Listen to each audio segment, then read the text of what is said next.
All right, everybody. Thanks very much for coming on tonight. My name is David Ruff. We're going to be talking about Elton John today. Just bought a new unit in Toronto. Pretty cool to see us on the map with such a mega star around the world. Now, we're going to be talking a little bit about world events, what's happening with some of the banking stuff, how we're going to be making money and profiting from this. And we're going to be showing you where Elton John is just buying right now. He bought the Penthouse. I'm pretty excited about it. All right, so let's jump into the stories of the day, you guys. Thanks very much for coming by. If we look at our first story for the day, Elton John, the legend, okay, he bought the Penthouse in one of Toronto's most anticipated properties. So, first of all, let's go back. This guy is awesome, been around forever. We really like him. So, he's buying in King Toronto. King Toronto is the place. Now, this place is inspired by some mountains. There's like four little towers. You can buy the penthouses at the very, very top that have walk-arounds, a lot of luxury stuff. This is a very luxury building. Property prices start at 1.3 million and go to 5 million. Now we're heading into a recession. I expect a lot of those prices to take some beatings, but let's see. The Penthouse is known as the Tree House, and it boasts custom brass detailing, arched wine cellars, private tea rooms, ensuite tea rooms, custom libraries that span 2 different floors. Wow, that's kind of crazy, right? And they have walkabouts, like huge balconies on all 4 sides. This is a luxury building. Now, if you look at Toronto, Toronto's very big. It takes you over an hour to drive across it. But when you look at the very, very downtown core part of it, now there's a whole bunch of neighborhoods down here. So King West is like where all the fashion district is, all where the restaurants are. This is a fantastic area. But it also has a second big award. It is almost exclusively 25 to 35-year-old people.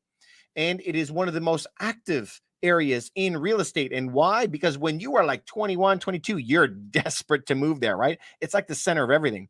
But then as soon as you turn like 35, you get married, maybe you have a kid, you're like, I got to get out of this. So the turnover in that area is very, very high.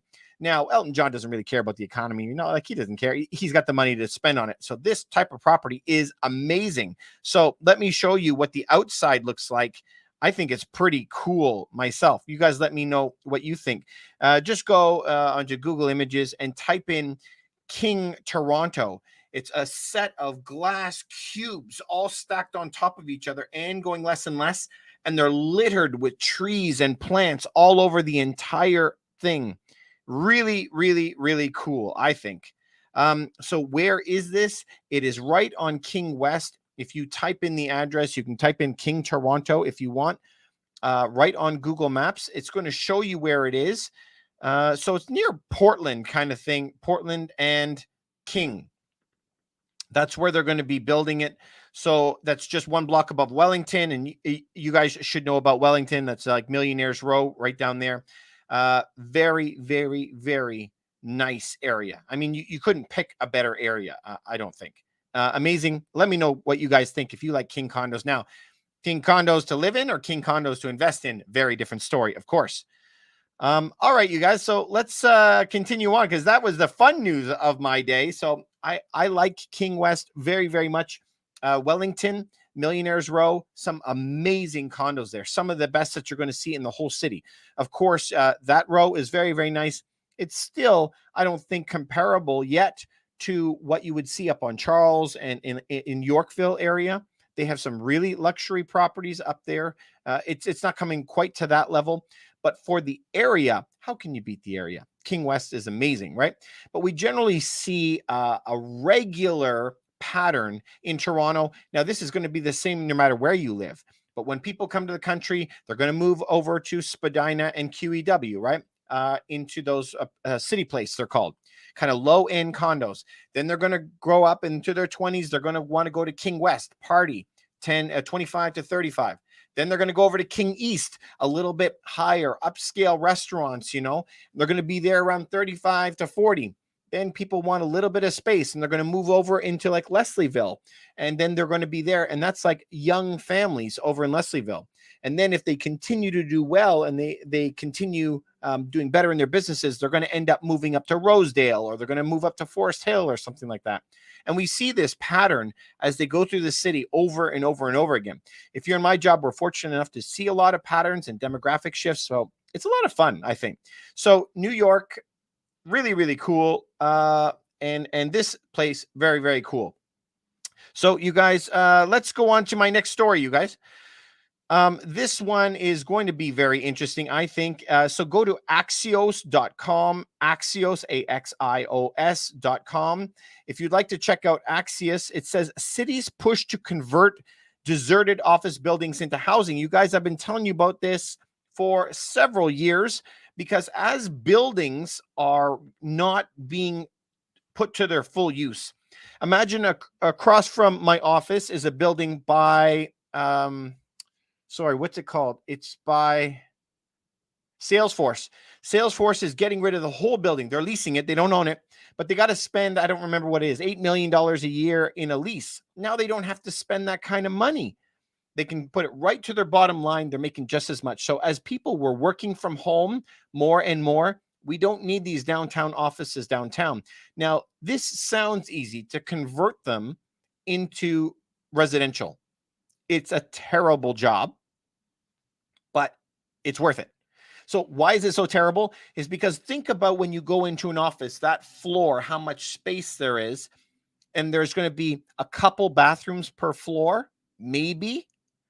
Now imagine converting, the walls aren't the hard part. Now you got to put in fire alarms, fire resistant gyprock, plumbing for all those bathrooms, all those kitchens, all those washers and dryers. It is a massive retooling job. And governments understand that it's very, very expensive to do this. So they're giving all different types of credits in all different places. Let's take a look at some of the list on that list. All right, again, so we're going to Axios.com. Cities and states across the country are looking to transform these vacant office buildings into housing as a solution for housing shortages. What they're saying, we need to recognize how we've evolved during the pandemic, says the New York City guy, director of city planning. And he expects to recommend regulatory changes by the end of the year that would spur conversions of obsolete office buildings. This is very important. Now, I just did an article, a video, you guys, a week ago or something like that, about a building in Toronto. It was built in 1913, tallest building in the British Empire, and they are now converting it into condos. And they have to. They don't have the same amenities to compete with all the modern office buildings. It needs a new life. How happy am I, though, that it can have a new life? I think it's super, super cool. All right, so let's continue on, you guys. This is the Axios article. It says, despite the fact that offices are only half full, these type of conversions have really haven't yet really picked up steam. I think it's going to. I think it has to. They're expensive, all the conversions I was talking about, and loads of red tape. Okay, but red tape is getting cut back. Notice as it continues, it's not just New York. Chicago this week just proposed to do the same thing. If we continue down, Los Angeles says they're going to be updating it. California is allocating $400 million in incentive grants. I don't know if you understand the implications of that. To give $400 million away of taxpayers' dollars, $400 million of taxpayer dollars to go into giving to developers to transform offices into units. This is big. And this is happening in city after city after city. And we're going to continue that. This is what I always said. In the old days, it was always that people used to come to the city. Why? For jobs, maybe for schooling. But now that all of that is all done online, what we're left with is the culture of the city. Restaurants, sports teams, museums, all that stuff. The stuff that you like to do, that's fun to do. So we got to preserve that type of culture, because after we lose that, there's no point of being in the city anymore if it's just rows of condos everywhere and nothing else. So the main driver is not just to come for work like it was in the old days. It is to come for quality of life. Now we're seeing a lot of seniors come to the city to be like on Hospital Alley, where there's a lot of hospitals, really, really good healthcare, world-class healthcare. So there's different reasons to come to the city. All right, you guys, let's continue. I think this is pretty awesome. So California, $400 million. That's crazy. And look at this. Washington, D.C. wants to give a 20-year tax abatement. Woo! 20 years of a tax abatement. Crazy. So they're throwing money at this all over the place. Look at this. Just in New York City, 10% of the office buildings could give you 14,000 different residential units. Amazing. Amazing, these guys. I love that they're forward thinking, and they can't just leave this to regular companies just to do this. All right, you guys, let's move on to another story. We're going to be checking out Toronto. So you can go look at this article at spacing.ca. I don't like these guys. I'm going to tell you why. But it says Toronto is a high-rise rental city, unlike city council. So if we look at the map of Toronto, I'm encouraging you on TikTok to go look at me on this on YouTube later. But if we look at the entire city as a whole, it's cut up into a bunch of wards. It looks like about 25 different wards. But each ward, each section of it will say what the ward number is and the percentage of people that live in each one of those wards.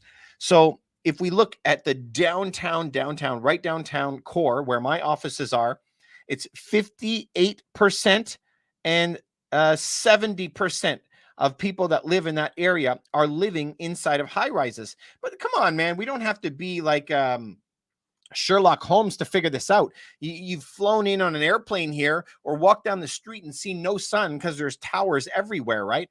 Almost every city is the same way. The right downtown part is just a bunch of towers, and all around the edge is a bunch of homes. It gets smaller and smaller and smaller as we head out.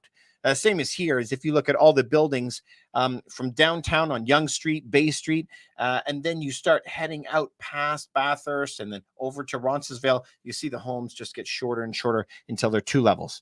So this happens on every city. It's not just unique here, but this is what's happening. But this, I think this chart is really cool. So this is from the census from Statistic Canada in 2021. Okay. 2021. This map is pretty cool. So if we look, of course, the downtown is pretty packed. And you could go look up this article on spacing.ca if you want. It's mentioning, though, they did this massive study on it. Okay, what's the study all about? Does it affect voting patterns? Well, I don't care. I don't know why they're spending so much money trying to find that. And this is what really made me mad. Is the problem why so many people live in towers? The article goes on to say it's because of the makeup of the council, which is whiter and wealthier than Toronto as a whole. Okay, you guys, I'm kind of getting choked to death with all this stuff all the time. The reason why cities have condo towers is because of white people. I just don't understand why they hate. Why can't we all get along and all love each other? We don't have to drag this into every single conversation. Yes, all cities have towers. And yes, all cities have a lot of renters. We don't have to make it up about race all the time. We just got to love each other. Everyone, we're all going through tough times. Let's all try and get through together. And so go to spacing.ca and check out that map. I think it's pretty cool. Okay, you guys, let's go to the next article. The next article I wanted to show you is central banks of Israel, Norway, and Sweden. This is very, very, very important for everybody to pay attention to. Central banks of these massive countries, Israel, Norway, Sweden, team up to explore CBDC, central bank digital currency. And this is a project run by the Bank of International Settlements. Do people even know what this is? Because this is my opinion. I believe that if people understood what the International Bank of Settlements is and what a CBDC is, they would have massive concern. They would be lining up down the streets and they would be protesting it. So imagine this, that we have the World Economic Forum at the top and the International Monetary Fund, and they're giving counsel to the International Bank of Settlements. It is the central bank of central banks of the world. It is the bank of the planet, okay, right up here. So they dictate and give policy to all these other countries. So they're going to be trying it out on some of these smaller countries first, Israel, Norway, Sweden, and they're going to get going on this central bank digital currency. The problem is that money is traceable money, controllable money. Now, it's not to say we're not going conspiracy theory. We're not going to go down that road and say what on hell's earth are they going to be doing with that, right? It's just the fact that they have the control to tell you what you're allowed to buy, what times you're allowed to buy, what cities you're allowed to buy in. Like they can control wherever you travel. And this isn't like science fiction. They do that in China today. And there's 90 countries looking at in implementing this, including Canada, including the United States. Please look at the United States and what they're going to be pushing out next year. Fed Now, FEDNOW, Fed Now is coming next year. And it's the base layer, the payment rails for central bank digital currencies. This to me does not make me feel comfortable. I don't like it. So let's talk about the pros of central bank digital currencies. They don't have to print money anymore. There's no bills, okay? No bills, no more coins. Everything is going to be done right online. Sorry, I dropped my glasses. Everything's going to be done right online. So that's really, really great. It's also very fast and very cheap. So if you got to send money somewhere, to my mom or something, I don't have to pay $1 to transfer it. It's all going to be like essentially free. Those are good things. But what's the bad things that come with it? Well, like what's the trade-off? The trade-off is like they do in China today. You can tell somebody they can't eat whatever the thing is of the day. Okay. So say that you're in Iran right now and they're protesting in Iran. They could say you're not allowed to use it to pay internet or not allowed to use it to pay electricity. If you're in Canada, they're kind of going after farmers. You're not allowed to buy fertilizer with it. You're not allowed to plant as much stuff. You're not allowed to buy as much beef. You're not allowed to drive your car more than this many kilometers. Whatever government, they're all going to have their own agenda, but they can force it through not allowing your money to be spent in that way. I just don't like giving that control to anybody. I like being able to take $1 and being able to go to the store and choose what I buy, so that amount of control makes me uneasy. Now, will they put all of the conspiracy theory stuff right away? Probably not. It's probably going to be great in the beginning. Now, what do they normally do? It's kind of like that cook frog, right? Where they just keep on adding a few more things every year, a few more restrictions on it. So I don't think it's going to be one shot. I just feel uncomfortable about it. But if you feel comfortable, that's great. I'd like to know why you feel comfortable with it. And if you're not, I'd like to know why you're not comfortable with it as well.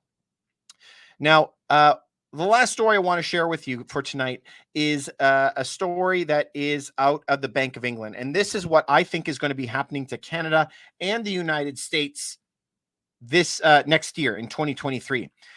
Bank of Canada buys bonds in a bid to stop the crisis. So what on earth does that mean? What does the Bank of England buys bonds in a bid to stop the crisis? What does this mean?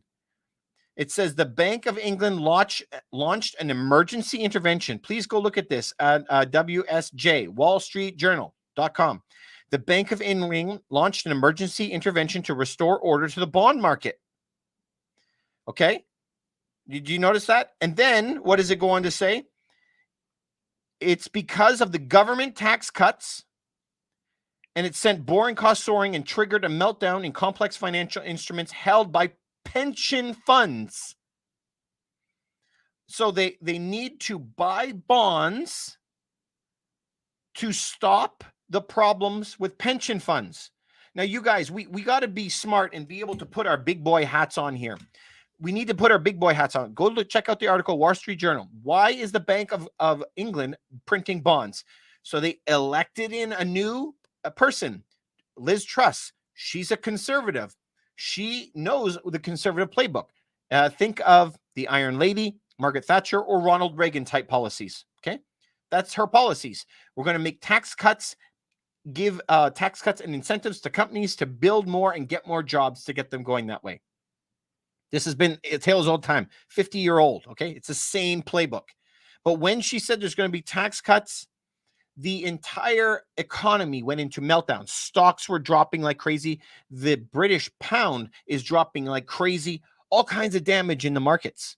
Okay, so in order to stop the markets, their main reasoning was because of the pensions. The pensions are monstrous. They have so many stocks in it. And a lot of people, they don't understand how it works because they're like, I hate this company, whatever company it is, enter blank, I don't like BlackRock or whatever it is. Screw them. I hope they go bankrupt. But what they don't realize is the mutual funds that they own for their kids' education fund is in BlackRock. Their pension fund at their job or their school or whatever it is, it's in BlackRock too. There's always a roundabout way that there's an unintended consequence that's going to come and bite you. And because they're so large, they're the ones most at risk. So because the pension funds were in trouble in Europe, in England, and prices are dropping, they went to print bonds, which means print money. So the entire budget is to reduce inflation, yet they're going to have to create inflation to battle the problem of inflation. Are we even on the same planet here? Anyway, this just drives me crazy. I don't understand how everyone doesn't see that. But you know what? I just encourage you guys all to read a lot of books. So this is where I think Canada and the United States are going. Our pensions in Canada and the United States are massive. They're like the size of a planet. And so they're going to get hurt really, really bad as these stock markets are going down. So what does that mean? That means that they're going to most likely go down the path of what England is doing and buying more bonds, printing money. So as they do that, it's going to create even more inflation. This is what I think. I'm going to put it out there, and you guys let me know what you think. I think that inflation is going to be very sticky. Inflation is going to be here for 10 years, maybe 5 years, 10, 15%, something like that per year for 5 years. What does that work out to be? That could be 50% inflation over time. I think we're heading into a really, really rough time. There's no way that any government can put the interest rate above where inflation is right now. So if inflation is running at 9%, do you think they're going to put the rate at 11? No way. I don't see it. I don't think it's possible. Listen, I still think there's a 5% chance it can happen, but I don't see it. But let me know what you think. If you think the rate's going to go that high or not. Otherwise, then inflation is going to be pretty sticky. It's going to be sticking around for a long time. I think it's going to be here for a while. So what does that mean if inflation continues up? This is the crazy part. I was talking to somebody just earlier today. He had bought a house. Think of these numbers. 170,000. And he said, do you know what? The interest rate was at 5% at the time. Okay. So the home price went up because interest rates went to 1%. And now home prices are coming down back to around 5%. So ironically, what would that mean if we were just thinking? It'd mean the home could drop down to 170,000 again, because that's what it was before, 170,000 for 5%. It theoretically could go to 170,000 for 5% again, right? Not quite, because we printed another 50% more money. The government has. So the volume of money makes a difference. So if you took 170,000 and added 50% to it, right, we'd be getting close to the real number. But that still leaves room for the prices to fall. So I think there's going to be some serious effects of this. So I always am telling people, when did they start printing money? Immediately when the health crisis started, okay? Like April 2020, they started printing money. When did they start complaining about inflation? A year later, they were like, oh, maybe it's here, maybe it's not. It could be transitory. Don't worry. It's not a problem. But then they said in 2022, this year, oh my goodness, inflation is crazy. Okay, so when they started printing money at this astronomical rate, it took a minimum of 1 year for anyone to feel anything, and 2 years before they were really panicking. So the same is in reverse. It takes time. When they raise the interest rate this much, we're only like, 6 months into interest rate raise? Okay, it takes time for it to really come. You're not going to see the real effects for, again, between a year and 2 years. If they leave the rate at 5% for this long, that's going to be the difference. Everyone's asking me, how high is it going to go? Wrong question. You got to ask, how long will it stay high? Because if interest rates went to 10% for a week, nobody would care and drop back down. Everyone wouldn't buy a home that week. They would just wait it out, right? It's if the rates go up and stay high for a long period of time, man, a wrecking ball. So it's how long? And they're probably going to stick around for a while. I expect it to go up to 5%. They'll probably sometime next year, if the economy gets really bad, start doing cuts. But I don't see it going back down to zero where it was before. They'll stop raising and maybe make some small cuts next spring. But let's see where it goes. Things are always changing. We are looking at a very bad year for food. Canada has come through for the planet. We are having bumper crops this year, really good crops. So we're really happy. We're halfway through the season. Let's hope the rest of the season, you guys, that we have a good season, man. We don't want the world to go hungry. We are seeing massive price increases everywhere. So stock up where you can. Make sure that you have enough stuff at your for your own. If you have a big home, it's probably time to sell your home. If you have a small home, that is great. Try not to get into too much debt right now. Some of the best deals of your life are going to be coming up later on. So if you want to buy homes, there's still some really, really good deals out there, but we're talking about buying smaller homes in high demand areas. That's what you need. Smaller homes, high demand areas, great buys right now. But if you have a large home, that's the ones that you got to like really look out at. I was just looking at one this morning. It's up for sale for $875,000. It was 1.3 million last year. 1.3 million down to 875. That's a big drop. Even bigger, Toronto, it was in the news today, had a home that dropped its price by 5 million. Yeah, it went from like 19 down to 13 or something like that. I don't remember what it was. It dropped like 5 million bucks. That was on the news, but that's why I keep saying the bigger they are, the harder they fall, right? We need entry-level homes. I think you're going to be okay with something like that. If you're looking at buying or selling any properties, we operate all over the Greater Toronto area. You can book a free consult with me online. And that's about it. Now, we're going to be releasing some books and some courses later on in October. So if it's something that interests you, you can email me, contact@roughteamrealty. And just write book in the subject line. If you're looking at one of our courses, you can also just write course in the subject line, contact@Rough Team Realty. Anyway, I want you guys to crush it. Keep doing well. Keep pushing. Keep learning. Try and read one book a week. Try to be 1% better every week. Every day is too much. But even if you could do 1% per week, you're going to be doing a lot better for yourself. I promise you.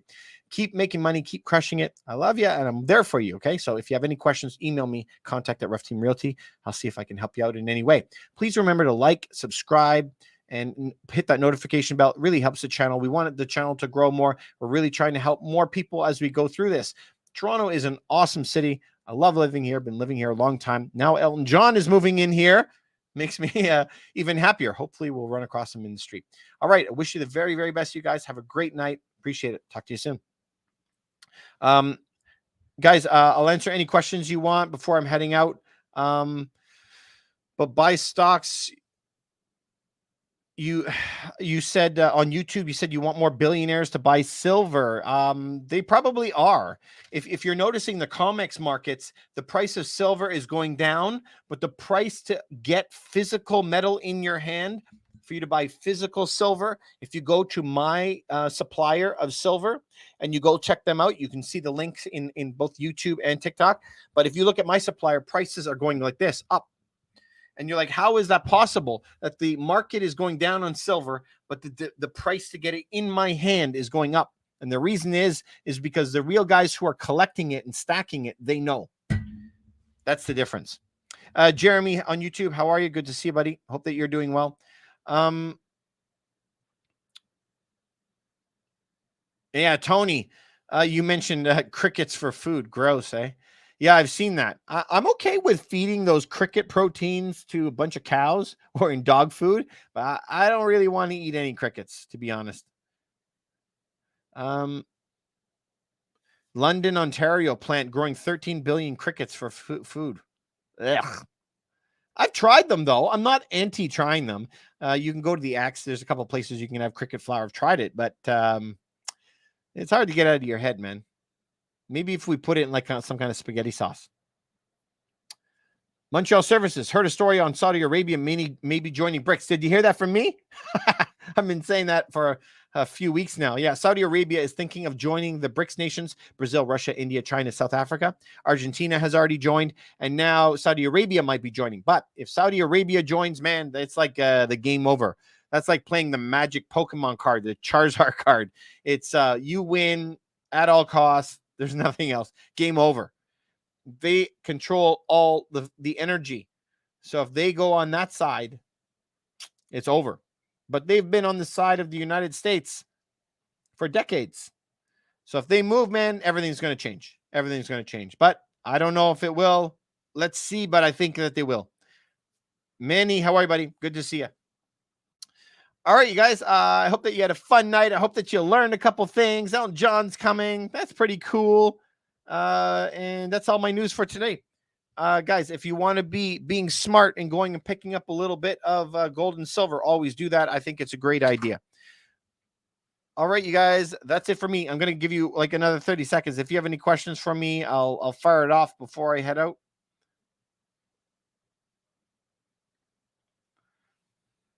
Looks like we're all good. Everybody's happy, man. As long as you guys know how to set yourselves up and make a bunch of money in the next coming bad recession. Like, it's not really coming recession, is it? Every news article is saying, "Oh, it's coming. It may be coming. Maybe." We are flat out into it. Okay, been saying this since April. We are in a recession, whether they want to agree to it or not, or officially declare it or not.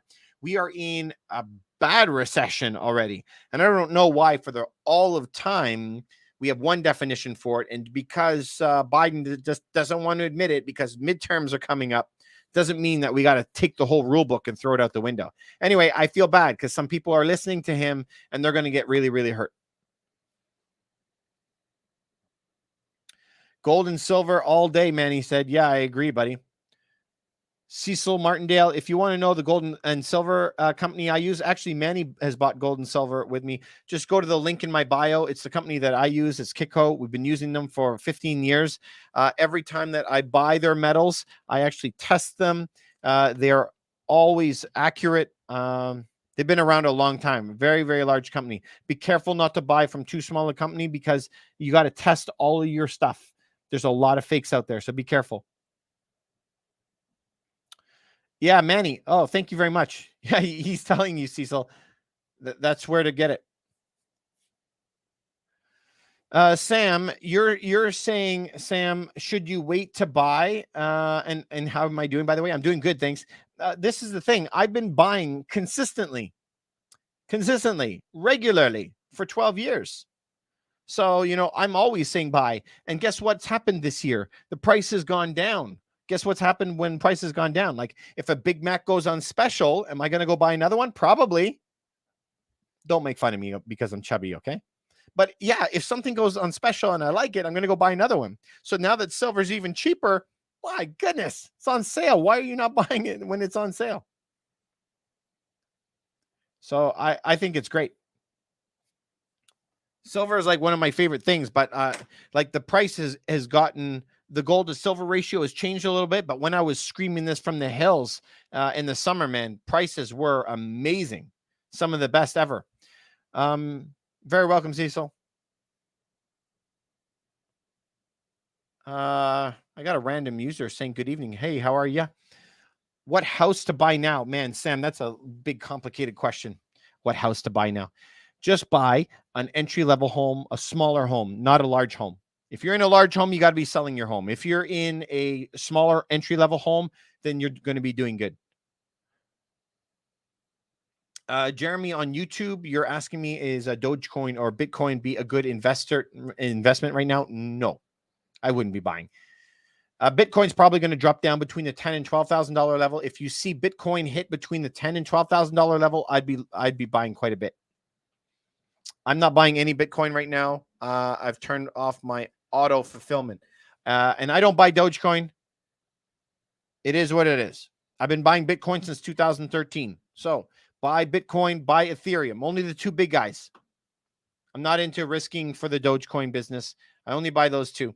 And if you want to know how I store them on my Ledger wallet. And you can look at the links that I have under my description.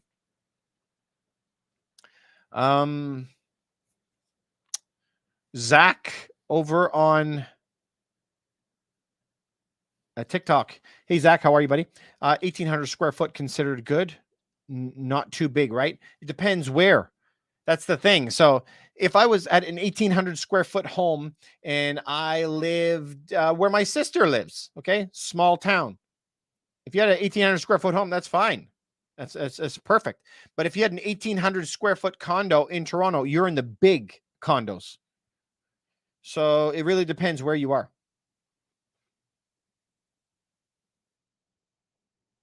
I don't know where you live, Zach. Sam, you're saying condo is a good idea to buy? Of course, yeah. So condos are a great idea to buy, but you just have to buy on the smaller side. Sam, I don't remember where you live. Sorry, man. There's too many people that come on here. My brain is all fried. But if you're thinking of buying in Toronto, yeah, you got to buy a smaller size. Um, Zach, how are you, buddy? You're in a detached in Barrie, 1,800 square feet. It's pretty high price in Barrie.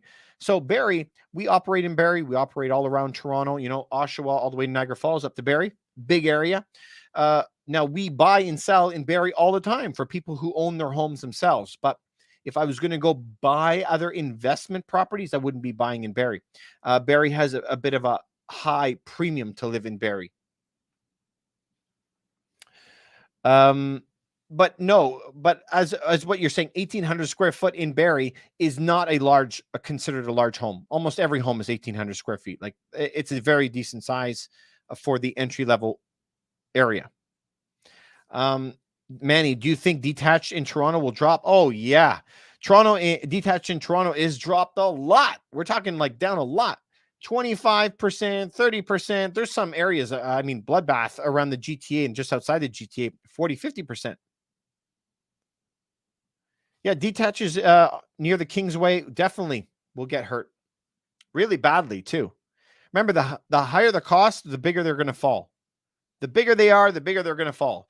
So how does this, and I'm not talking about square footage. I'm not talking about the size. I'm talking about the price.